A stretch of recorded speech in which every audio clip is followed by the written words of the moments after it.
Estamos en comunicación telefónica con el contador Ángel Luis Bigatti, presidente de la Cámara de Estacioneros de Servicios de Formosa. ¿Cómo está, Bigatti? Marina Carabajal y Walter Ayala los saludamos. Buenos días. Bueno, buenos días, Marina y Walter. Buenos días. Estamos en este momento sintiendo, por ejemplo, vamos a hacer una mención primero a los precios. Tomemos la nafta super. La nafta super está en este momento en una estación YPF en 1.244 pesos. Sí. En la misma fecha, el año pasado, estaba en 871. O sea, más o menos sería un 50% que aumentó el precio de ese combustible en el año, por debajo de la inflación, ¿no es cierto? Claro. Porque la inflación fue superior. El gasoil estaba a 925 y hoy está a 1.271. Este aumentó un poquito menos, pero igualmente todavía está unos pesos arriba de la nafta super. Esto es casi, diría yo, ilógico, porque es el combustible que se utiliza para la producción. Está más caro que la nafta, que es lo que se utiliza en el consumo particular, digamos, claro, o para el desplazamiento.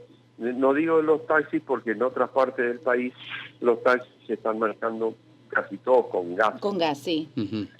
Que es una la zona, el noreste argentino, no tiene esa posibilidad. Y quizás por eso también tiene el combustible más caro del país. Claro, además me imagino que la cuestión de la distribución, el traslado, la logística de los camiones que tienen que llegar, también todo eso encarece el tema de la venta de combustibles.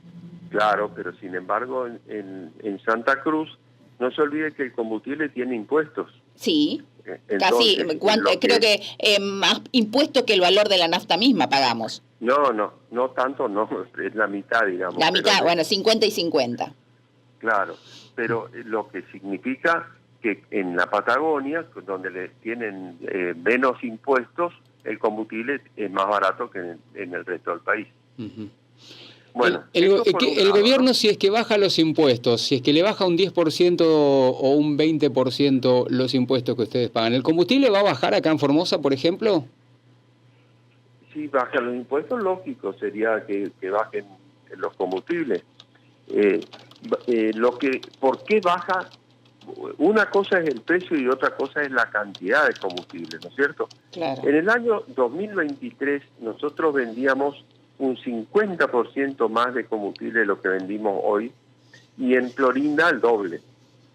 Porque no solamente Clorinda, sino todos los otros lugares que estaban en las fronteras con Chile, con Bolivia, con Paraguay, con Uruguay, con Brasil.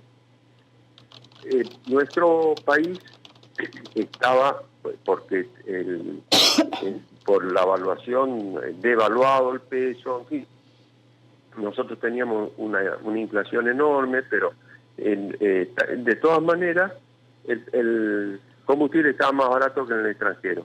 Claro, y eso provocó que vengan acá a abastecerse, ¿no? Claro. Que en algún momento incluso... ¿Hubo contrabando? No, sí, más vale que había contrabando. Pero lo que sucedía también es que, por ejemplo, salía un camión del Paraguay con poco combustible y rellenaba los tanques. Acá. No era contrabando eso. Y cuando iba a volver al Paraguay, antes de volver, llenaba todos los tanques, cosa de llegar a su país con los tanques llenos. Claro. Bueno, esa es una. Con los autos pues sucedía lo mismo. Salían con poco combustible y llenaban en nuestras estaciones. Pero que se daba el contrabando también se daba. Claro, porque incluso hubo, por ejemplo, en Clorinda hubo casos de explosiones, de personas quemadas, sí, incluso de fallecidos por culpa de el tema del contrabando de combustible. Tal cual. Pero eso también podía ser combustible blanco que venía camiones donde se produjo eso que usted está haciendo mención, y hubo otro caso de un auto que tenía tanques adicionales, sí. O sea que lo habían modificado para cargar más combustible. Era gente que se la rebuscaba pero esto es un indicio, ¿no es cierto?, de que la diferencia de precios hacía de que vengan a comprar acá. Hoy está sucediendo lo contrario. Hoy se van a comprar al extranjero, no digo combustible, de todo. Sí. Bueno, también está sucediendo de que disminuye la producción. Al disminuir la producción, ¿y por qué disminuye la producción? Porque tenemos muchas cosas en contra los productores. Entonces, fíjese, tienen impuestos muy altos, esa es la primer contra.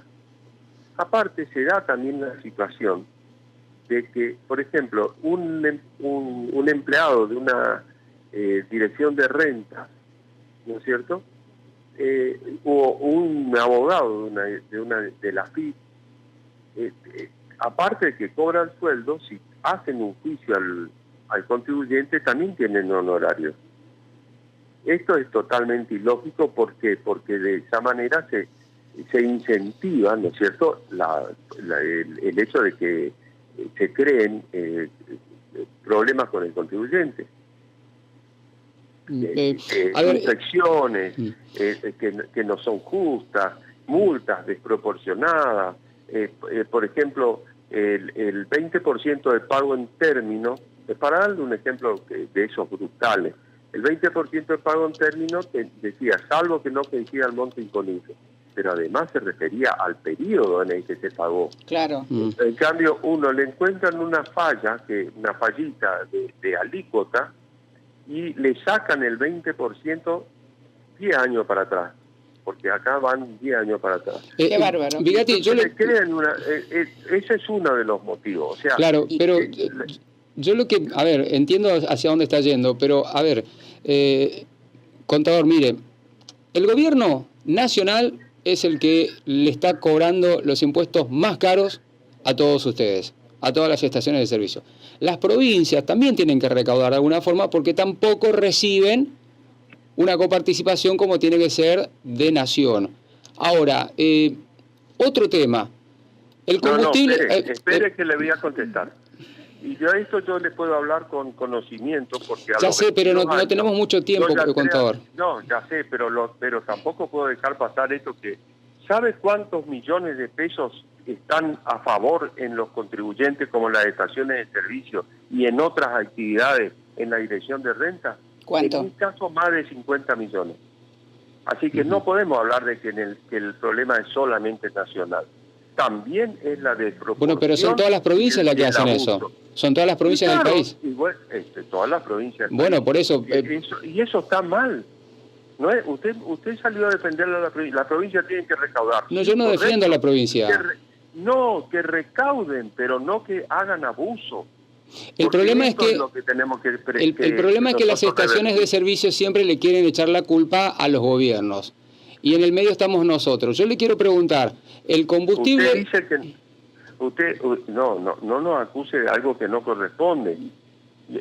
Nosotros no le estamos... A ver, las estaciones de servicio, cuando el gobierno nacional dijo vamos a aumentar el impuesto a los combustibles y después dio marcha atrás, ustedes aumentaron igual.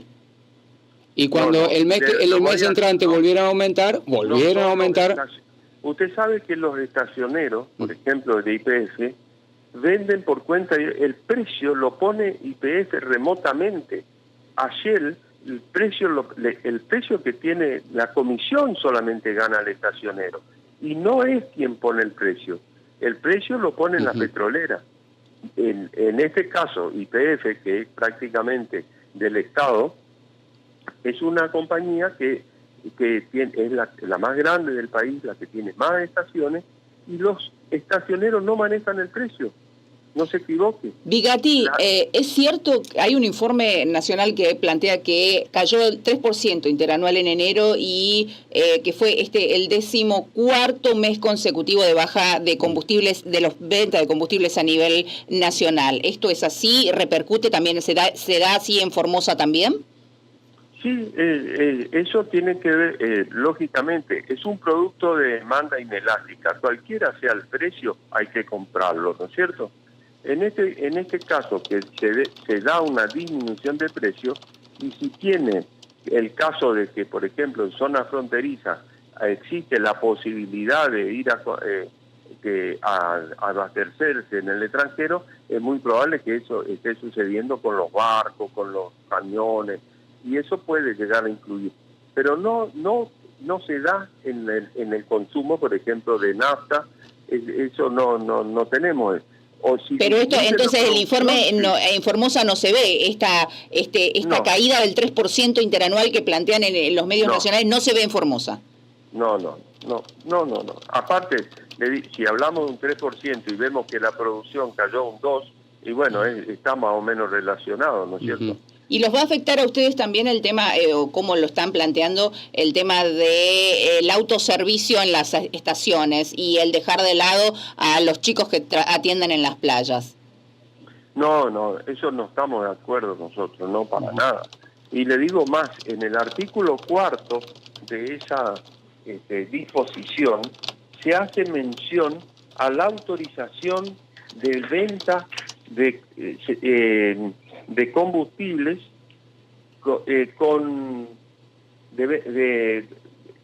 ¿cómo podemos decir? Sin que los tanques estén enterrados. Claro, sí, esa es una cuestión de inseguridad total, ¿no? Digo yo, en los surtidores. Bueno, eso fue lo que nosotros cuestionamos. Nosotros dijimos, acá, detrás del tema de del autodespacho, que es una cosa totalmente, digamos, inconveniente para el estacionero, porque nosotros manejamos el combustible y los derrames, todo ese tipo de cosas hay que evitarlos. Claro, totalmente, hay que tener muchísimo cuidado. Hay que tener muchísimo cuidado. Entonces, nuestra gente, y tienen que estar la gente capacitada. Por supuesto, claro. Por supuesto. Y usted, no. Vemos los chicos con las medidas de seguridad, con los guantes, estos que son especiales para agarrar las mangueras, claro. Tenés el baldecito de arena, todas estas cuestiones. Desde la Cámara de Estaciones de Servicio, ¿van a hacer algún planteo o ya lo hicieron, Vigatti, con respecto a ese tema? No, sí, hablamos con los sindicatos, nosotros no tenemos ninguna intención en tal sentido. Al contrario, decimos siempre que uno tiene un equipo y depende de ese equipo el servicio que pueda dar, ¿no es cierto? Una acción de servicio. No, el tema pasa por, leyendo la disposición, encuentro en el artículo 4 esa venta ambulante. Y decimos, pero ¿cómo? Nosotros nos piden, cada día nos piden cosas más. Por ejemplo, certificado ambiental. El costo del certificado ambiental son 600.000 pesos. Y cosas por el estilo. Entonces, nosotros decimos, así que nosotros tenemos cada vez más obligaciones y acá... Y esta disposición de desregulación del gobierno nacional los está afectando a los estacioneros de todo el país. Claro, puede afectar a la misma sociedad, ¿no es cierto? Obvio, claro, es un riesgo. Vigatti, la verdad que le agradecemos muchísimo su predisposición, su tiempo, y seguro vamos a estar hablando en próximas oportunidades. Largo y tendido, como tiene que ser, Vigatti. Ok, hasta luego. Un abrazo, gracias, contador, gracias.